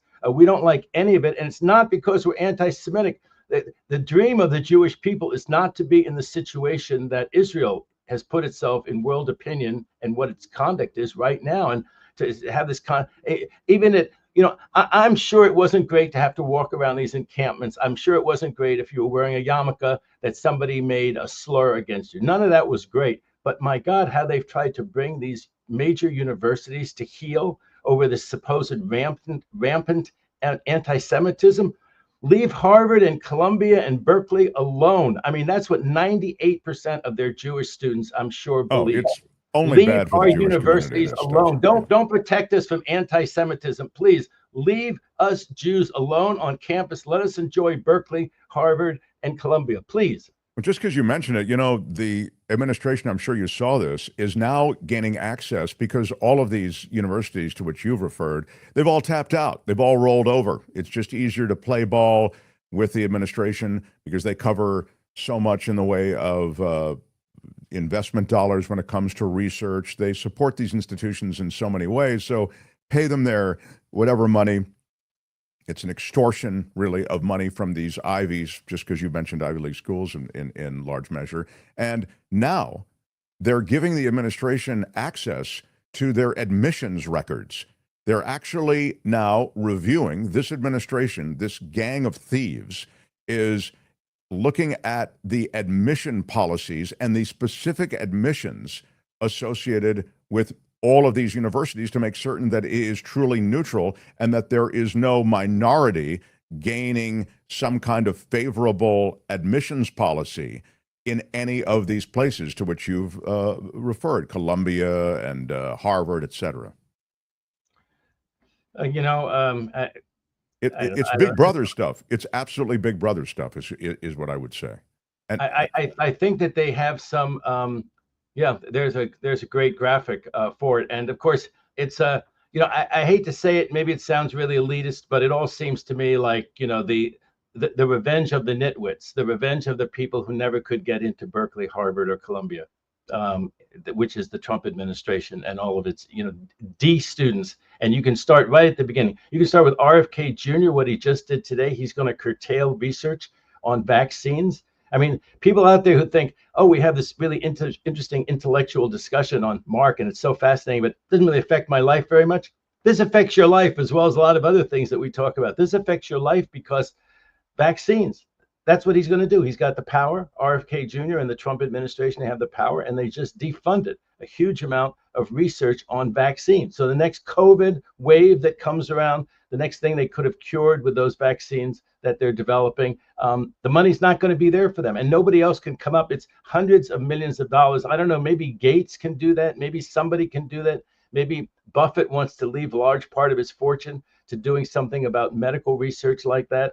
But they have real impact on the universities, on research. And Mark, just to follow up on your point, the universities have become dependent, but you can't blame them. You just can't blame the universities. They do this medical research. What are they supposed to do? Not do cancer research because they think some lunatic like Trump might come into power and have RFK Jr. and have these other clowns in his administration, and they're going to cut us off. So what, 20 years ago, we weren't going to start doing research and developing all these great things? No. And the foreign students, what are they supposed to have? That we educate the world is part of our soft power, that the whole brain drain wants to come here. That's not inevitable. But when Trump cuts it off and makes it so hard for them to get visas and does all these other things, people don't want to come here anymore. But he can do more than just disincentivize foreign brilliant students from coming here. What he can do, Mark, is not issue them visas, make their life difficult. And the universities can't afford it. Some of them have 30% of their revenue, these top name universities, coming from foreign students. And Trump, if he doesn't issue visas, if he makes it really hard for that 30% to come here, and that's 30% of the tuition, between that, the research grants, the everything else, they're just whistling in the wind, and they know it. They know that they have to capitulate. And it's like the store owner. The store owner says, hey, the mafia, the black hand is going to come smash my window. And they just did it to my two neighbors. They smashed the two windows. And no, it's not right that I have to pay protection money because otherwise they'll smash my window. But guess what? He's going to smash the window at Columbia and all these other schools that don't have the endowment of a Columbia, don't have the state of California behind them, like Berkeley and UCLA. And so they just have to capitulate. And in 3.5 years, there'll be the restoration. Let's hope. That's the hope. And now we pivot to Epstein. The course that I predicted, I took a little Katsadamus. I took the... You didn't ask Mr. Predicto? I should have asked Mr. Predicto. You're right. I didn't. How could I not?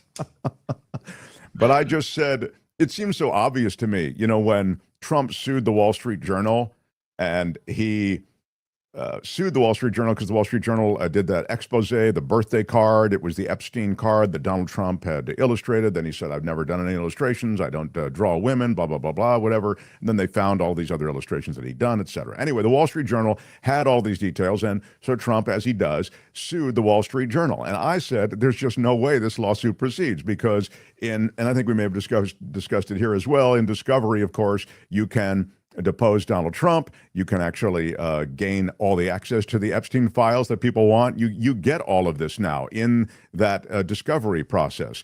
And sure enough, David Katz, Donald Trump and the Wall Street Journal owner Rupert Murdoch struck a deal related to the president's lawsuit against the paper over its publication of a story detailing a bawdy birthday message. Bawdy is such a polite way to put it.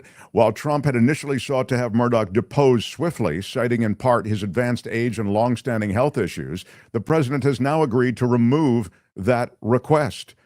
Trump sued Murdoch again as part of this overall lawsuit around this article. And by the way, as I understand it, the defendant in this case, Murdoch, it was demanded shall be deposed within 30 days.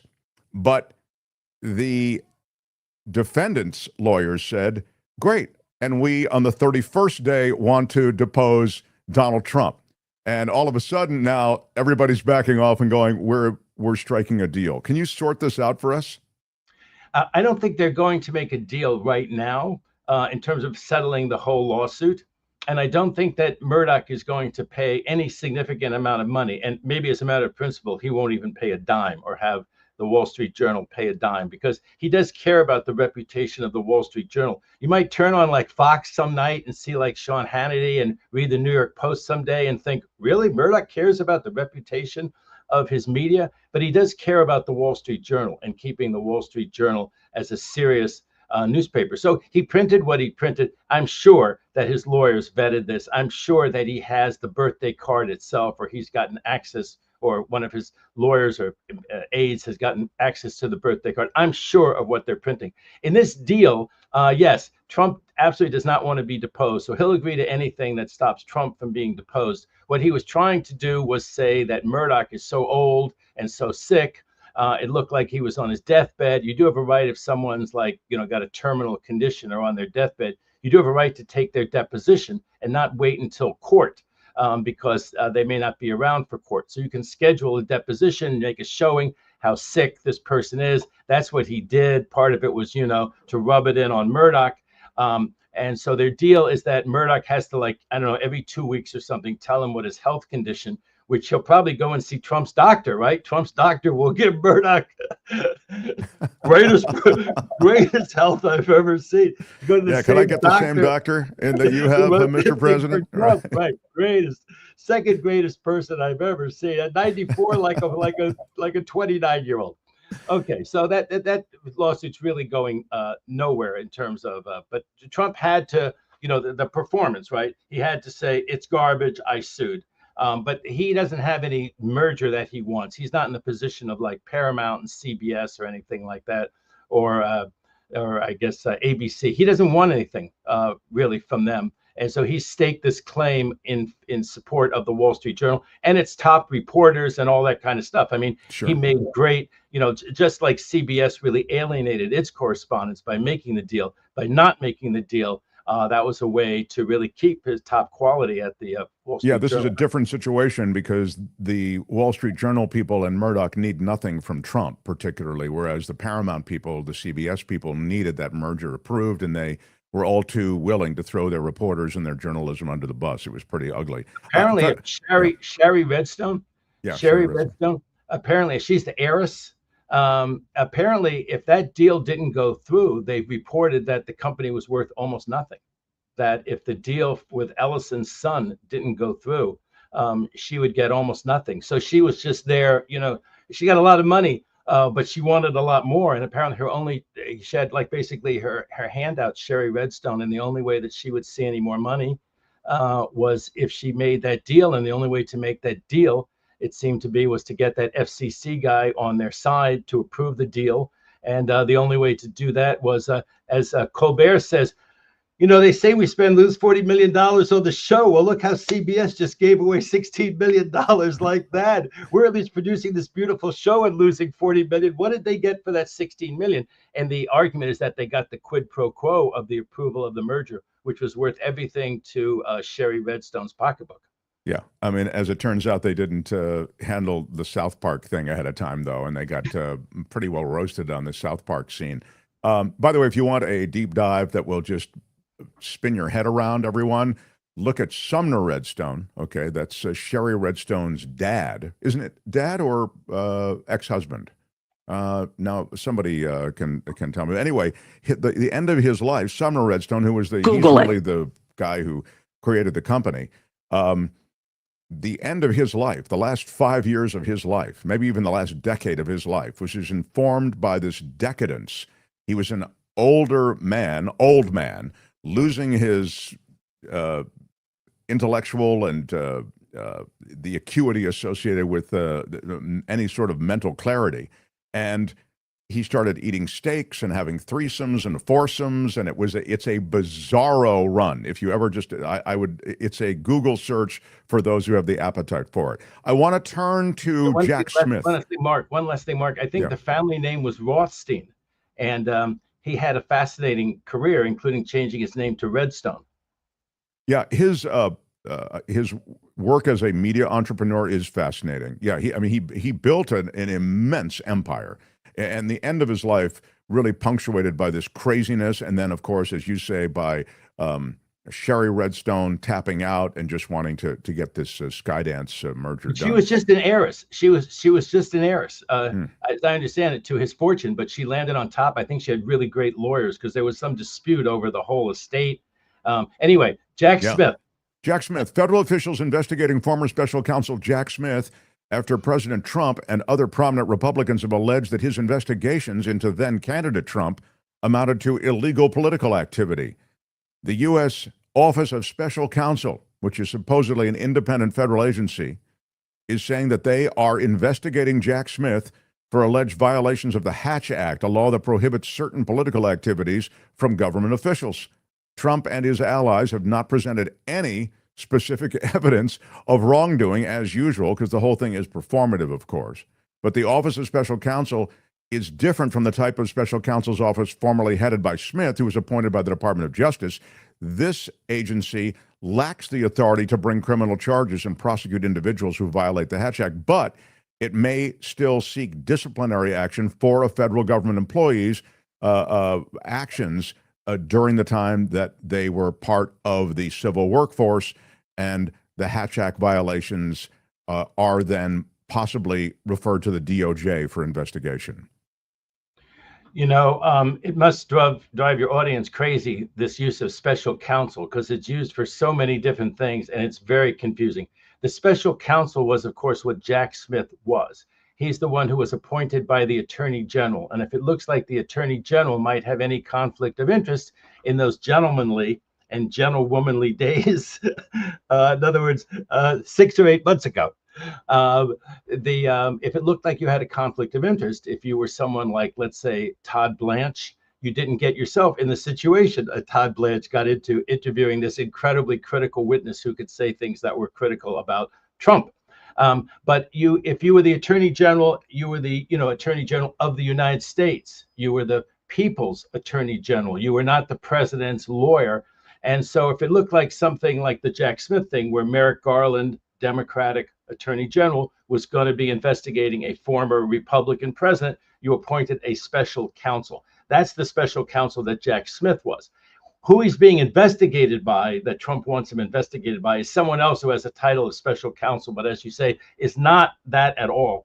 He's some a bureaucrat who's in charge of these Hatch Act investigations. Now, the Hatch Act is that if you're a federal employee, unless you're at the very, very top, you're not supposed to be political. You're supposed to be a civil servant. You're supposed to be part of not acting politically. And if you do something overtly political, like you start calling up, people to contribute to the Democratic Party from your office phone in the government, you're violating the Hatch Act.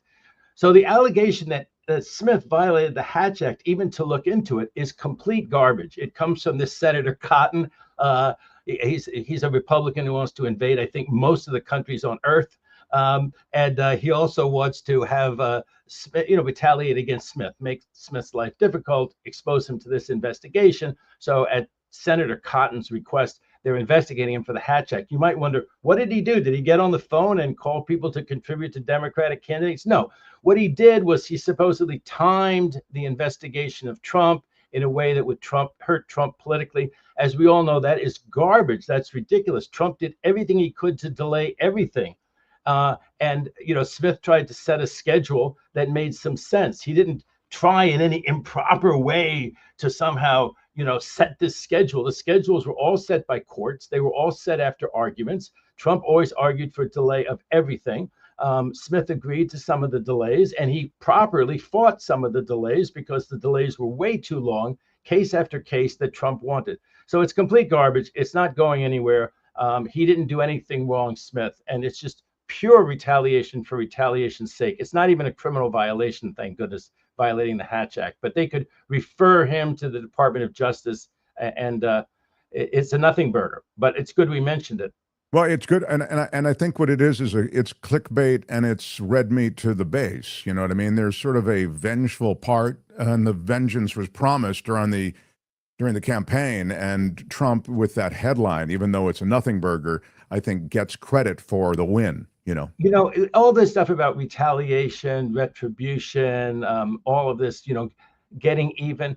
I mean, I know all of your audience understands, but I just got to take 30 seconds. What Trump got investigated for, okay, he gave that incendiary speech at the Ellipse. Then the January 6th marauding took place right afterwards. The speech was nothing but inciting, and he used the one word peaceful. Everybody knows that by saying the word peaceful once, you cannot make an incendiary speech somehow okay. As long as you say, as long as once say the word peaceful. And then he didn't tamp it down for over 3 hours. The whole world watched it taking place, watched him get closer and closer, and then break in, then maraud around, then take over the place and threaten people, including to hang Mike Pence. And that's what he got investigated for. It was a righteous investigation. Mar-a-Lago, they did everything to have him return documents that he had no right to take at all. He claimed they weren't there. And then when they went in on an FBI search warrant, it turned out that those were lies. It certainly made sense to investigate whether he told people like his own attorney to lie and say that they weren't there, or if he misled his attorney. So his attorney would honestly say they weren't there because he'd done this shell game to convince his attorney and other people so that they would misrepresent things unknowingly on his behalf. The bottom line was he said the stuff wasn't there, and they found it all over. People remember the photos. They found it in the bathroom. They found it in the ballroom. It was top national security stuff. It had those things on it that said in red and gold that it was top national security stuff. We've never gotten to the bottom of what that stuff was, but it was obviously really scary what they had there. And a lot of people who were career employees thought that that was a totally righteous case. Trump delayed both of them till fare thee well, got his appointed judges to decide the case down in Florida, got his appointed justices on the Supreme Court to delay the case like crazy. And on top of that, there were two other cases, one in Manhattan, which people think wasn't that great a case. He's brought a lot of cases, Trump has already, that are a lot weaker than the case that was brought against him, where, by the way, he was convicted of over 30 felonies, and that still stands until he somehow wins on appeal, and he may very well not win on appeal. He is a convicted felon as we speak. So this idea that how did this, all this stuff was completely made up out of whole cloth on him. No, it was not. People should remember that. What's the basis for this retaliation? What's the basis for going after all these people out of whole cloth, out of nothing, just because they went after Trump based on very righteous, backed up information? Oh, he wants to be able to do what he wants and never be held to account. And as I said, I hope somebody remembers what we just said. Yeah. I mean, well, that's why we say it. So quickly, as we wrap up, U.S. Senator alleging the two Trump-appointed judges are stalling contempt proceedings. That's Sheldon Whitehouse, of course, who talks about the courts in such an educated way. He's raising the alarm about an appeals court handling of allegations that Trump administration officials violated a judge's order stopping flights carrying Venezuelan migrants to El Salvador. We detailed the story at the time, right? The judge's order said, hey, I want those flights back, and if they haven't taken off yet, I don't want them to take off, and they took off anyway. In a July 30th letter to the U.S. Supreme Court, Justice Roberts, which had not been previously reported, had real and grave concerns about the conduct of two Trump-appointed judges on the U.S. Court of Appeals for the D.C. Circuit. So White House is saying that these two D.C. Circuit judges, Gregory Katz and Naomi Rao, appear to be stalling contempt proceedings that were initiated in April by Justice, or I should say Judge Boasberg. So they're playing fast and loose with the law in ways that allow them just to stall, is what White House is saying. By the way, Katsas is no relation. Katsas. I'm Katz.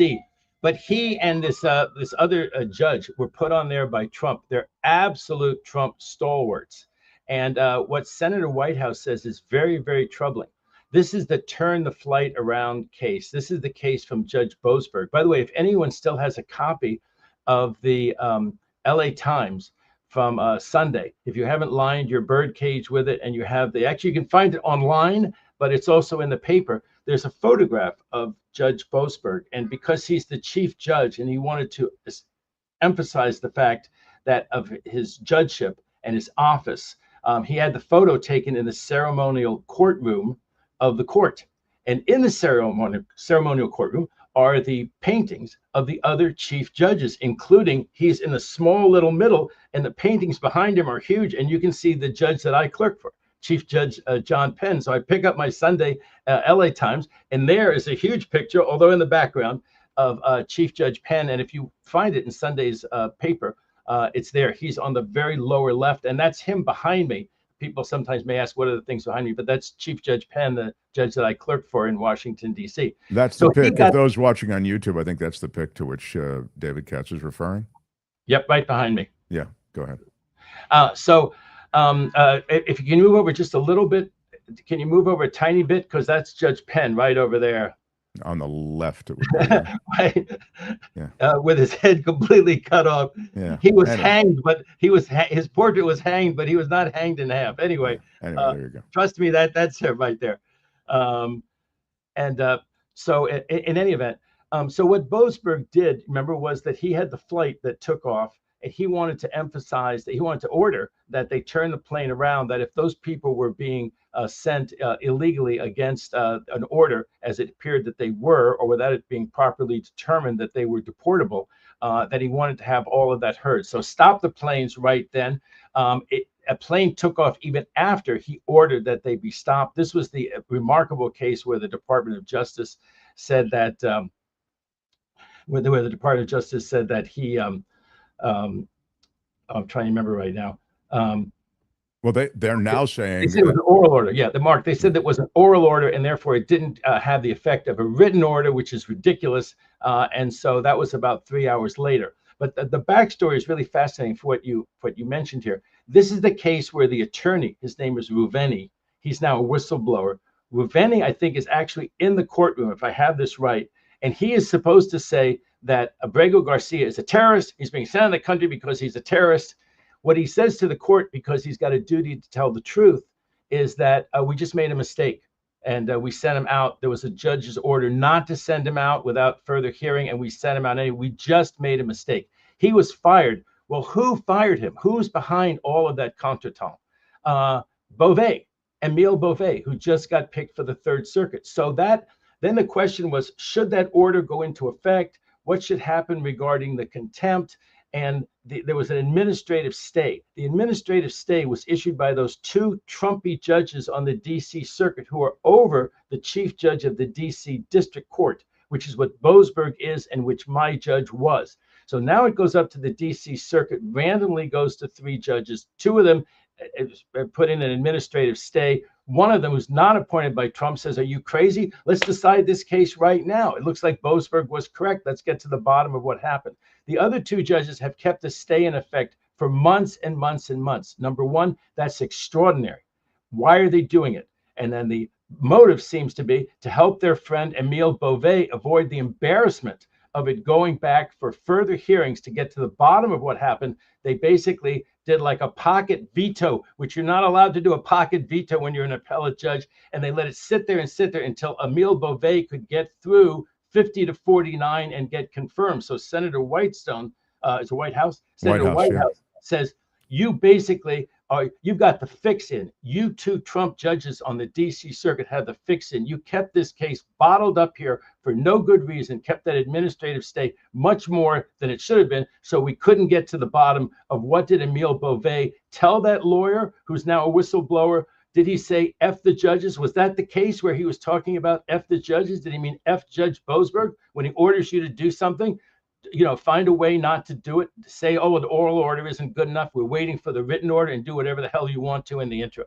So that's the story. And, if there weren't a scandal every day with the Trump judiciary, this would be a bigger story. But it's like there's one of these almost every day, isn't there? I mean, he was the subject of the whistleblower report and of additional whistleblower reports and even additional testimony that wasn't allowed into his confirmation. So they are successfully gaming the system. And thankfully, people like Sheldon Whitehouse are calling it out. We continue to talk about it. It does make headlines, as you say. But sadly, the justice of the United States is being perverted in such a way that so many Trump loyalists are occupying. I'll use Emile Beauvais just because we've spoken of him most recently as an example. It's just not a good place. David, I've kept you over time. So grateful for your time with us. There's so much going on. I feel like I need a hotline to you all the time. But we'll talk next Thursday, and we'll look for you, I think, on News Nation. This Saturdays at 4 o'clock that you go on typically? Yeah. Sometimes it's Saturday at 4, sometimes it's Sunday at 4. The interesting thing about News Nation is that they show a lot of Trump. Even Fox doesn't show Trump as much as they do. But after they show Trump either saying something or giving a little speech, then they want to have a counter voice. So I'm often the counter voice. And just what Kamala Harris wanted, more debates with Trump. So you'll see me debate right after Trump, sometimes with Trump, sometimes with a reporter quoting what Trump has said. But they try to actually have a pretty fair and balanced show. It's true they show a lot of Trump, so you can not watch that or speed through it. But then I'm on about 4 or 5, and I'm on with you normally on Thursday. Normally on Thursday we do, David, but this week it's Wednesday. And tomorrow in your place, we have the former pardon attorney for the federal government. And so Liz Oyer is going to join us, and we'll talk a little bit about the pardons and the pardon situation and all the rest. And again, those times, 4 o'clock on Saturday or 4 or 5 Pacific time. So if you're clipping around or flipping around or floating around, News Nation. Katsadamas is going to predict what she's going to say, that those 1,500 marauders and criminals and people awaiting trial at the Capitol did not go through the normal pardon process. It did not go through her office in the proper way. Yeah, and neither did the guy whose mommy gave the $1 million to get the Sonny the pardon from his federal fraud charges. And neither did, that's what preview of coming attractions. They were not done according to Hoyle. Corruption Party of 2000. Your table is ready. Thank you, David Katz, everybody. Bye, David. Hey, which one do you use, Mark Thompson? Who's Mark Thompson? The Mark Thompson Show. I love my time with David Katz. We are way over time, and I still need to get in. It's the planet, stupid. What are we going to do, Kim? Albert? I really don't know what has happened here. I'm really not happy about it. I blame you. All right. Well, maybe the whole thing has gone off the rails and fallen directly apart. Once again, I don't know. I need to give fluids to my cat who is hanging to life in such a dramatic way. It's been a very difficult time here in Thompson land with my sweet Frenchie. And we're trying to give her the care she desperately needs. But I will put it off to get It's the Planet. How long is It's the Planet, stupid, Albert? He's about 18 minutes, something around there. 20 minutes or so. So 18 minutes. We have time for tomorrow to squeeze it in there. You want to do it on a different day? Is that what you're saying? Squeeze it in tomorrow? If we have time, if those of you, our loyal listeners who've been our viewers who've been here for a long time, Belinda used to be on Thursdays. So that's right. Very good, Albert, with a very strong pullback. We have so many people to thank that I don't know how we're going to fit it all in. I think thank yous are more important right now. So Albert and Screw Kim, saving the planet. This is what we do. If you're new, we kind of live out loud on this show. This was a radio show, and these are our partners on radio, so we kind of talk about stuff here in in the open. We pull back the curtain. So I would say then, Albert, your plan makes sense. Yeah. Here's what we typically do with It's the Planet Stupid. Anyway, we drop the video separately on the weekend, so that is not affected. And will there be time tomorrow? There should be, right? Yeah. Okay. I think I think we have time. All right, so it's my birthday tomorrow, so I'll make time. We'll make time for It's the Planet tomorrow. Yeah. All right. So with that said, we need to do some other stuff. The Mark Thompson Show. We do need to thank those who have in real time thrown us in the live chat super stickers and super chats. Thank you. That's the YouTube universe. Of course, Patreon and PayPal is what really sustains us. But we so are grateful to those who feel moved in the moment and jump in. Jim Slayton among them. He is an OG of this show. I may need to start a GoFundMe account so my relatives can come and visit me in the United States. $15,000 a person. Yeah, that's a reference to the fact that they're going to jack up the price of visas. At least they're talking about it in the U.S. Again, everything is for sale now in the U.S., including visas. Richard Delamater, you win. Ding, here's your money. That was on me being able to name a Grateful Dead song.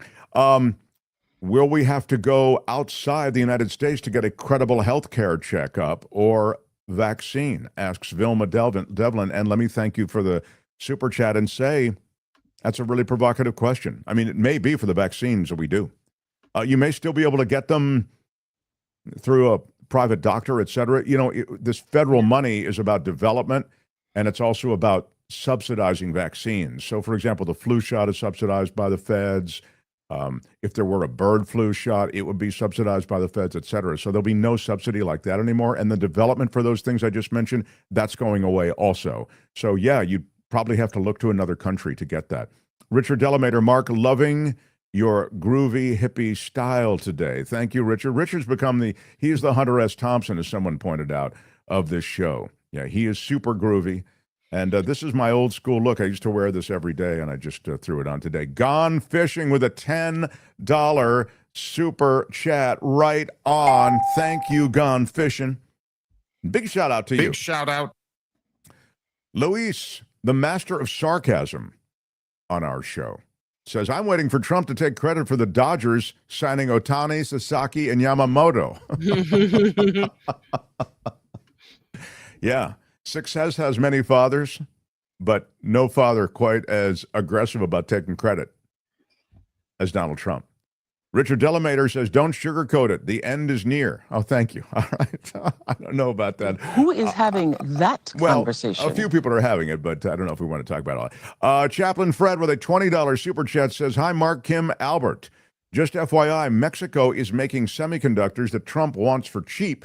Thus, Trump has put a hold on tariffs on Mexico, among other things that Mexico exports. Trump has got to go now. The U.S. will sink deeper.